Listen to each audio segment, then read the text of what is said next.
हरे कृष्ण। सम्पूर्ण गौप्रेमी भक्तजनहरूमा एउटा सूचना छ। भोलि चैत्र 1 गते पापमोक्षिणी एकादशी रहेको छ र गौप्रेमी भक्तजनहरूका लागि यो विशेष अवसर पनि हो। विशेष गरी चैत्र महिना भनेको चाहिँ वसन्त ऋतुको स्टार्ट हुने महिना मानिन्छ।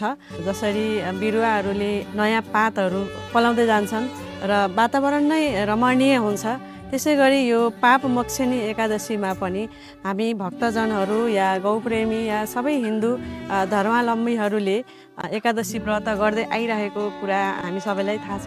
र यो व्रतको दिनमा हजुरहरू गौ सेवा गर्नुभयो भने यो व्रतको चाहिँ अझै धेरै लाभ मिल्न सक्छ र यो दिनमा गौ सेवा गरेर हाम्रो गौमाताहरूलाई केही भोजन सेवा गर्नु भएमा अझै यो व्रतको चाहिँ अझै राम्रो वरदान मिल्छ भन्ने शास्त्रमा उल्लेख छ।